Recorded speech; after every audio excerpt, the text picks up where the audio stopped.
Okay, everybody, if you weren't aware, cuffing season has arrived. I'm so 3 glad I'm married. in 10 Americans are single. According to the Pew Research Center, a little more than half are open to a serious or even a casual relationship. Since October 1st, singles have been on the prowl to find a special someone to share the holidays with. But if you haven't found that special someone yet, don't worry. You still have time. And here to help is dating expert and author of The Red Flags I've Repeatedly Ignored, Love, Lust, and Lessons, Brianna McCabe. Good morning, Brianna. Good morning. Great Thanks for to having have me. you here. Thanks. Let's talk about where singles are going wrong. Yes. So I think that if you're putting this pressure of cuffing season on you, that you're just going to start prioritizing companionship over compatibility, which is a massive red flag on your end, because then you're acting out of impulsiveness, potentially desperation and loneliness.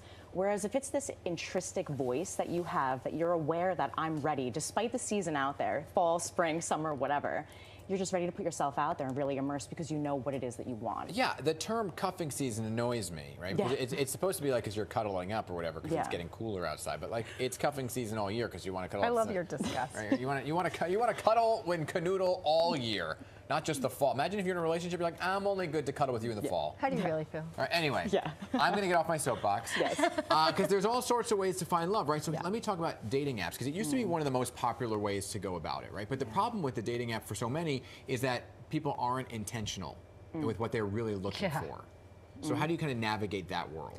So dating apps are actually on the decline. So Match Group, which is the company that oversees Match.com, Tinder, Hinge, and a few others, they're noticing that paid subscribers, it's on the decline. They're losing interest. So because? I think because dating fatigue, especially Gen Z, you're just constantly swiping and swiping. I think that they're kind of understanding the algorithm, and your real matches are now behind paywalls. And people are just like, I don't want to do this anymore. So now we're reverting back to organic approaches of like run clubs, pickleball, matchmaking things. So it's kind of an interesting twist we're seeing. You have to pay to use the dating apps? You have to pay like $3.99 to give someone a rose that you find attractive. Oh, geez. I swear. Yes. So dumb. So I heard, this is the first time I've ever heard this term, simmer dating. What is simmer dating?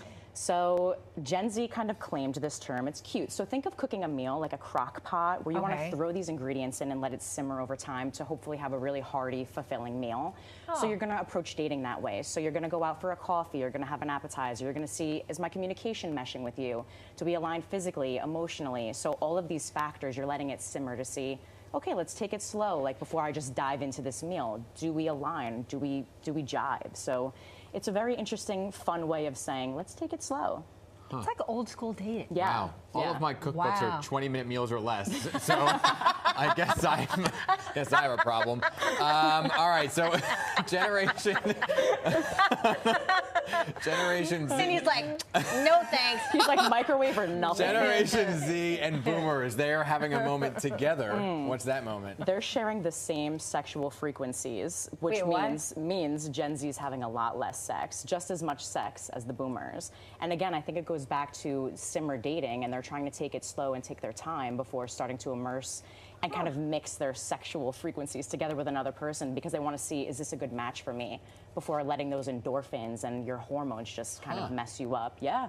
So maybe these old, us old folks know what we're talking about. But that also goes in connection with the dating app trend declining, right? Because a lot of people were saying that people were just using dating apps for sex, rather than finding a meaningful relationship. So it kind of works hand in hand there. Yeah. What about this self-love movement?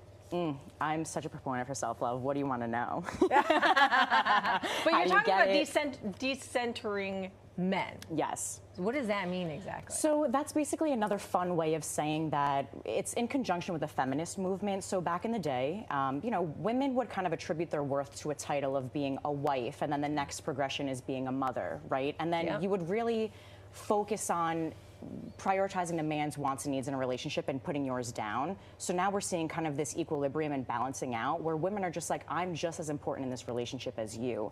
So we're a partnership, my needs are important, your needs are important, let's go together and kind of attack this together head on as a team. So a fancier way of just saying balance. Balance. Yeah. Balance. And all the self-love component too is like, I don't know if you agree, you can't love somebody else till you love yourself. 1000%. What is the best piece of advice you can give somebody 30 seconds or less? Ooh, you shouldn't start dating until it is an understanding of what it is that you want from yourself and then in a relationship. Because without having those filters in place, without having your deal breakers and boundaries and just having this vision and awareness, you're just going to attract people who aren't compatible with you at the end of the day. It'll just be a hot mess. A hot mess express, girlfriend.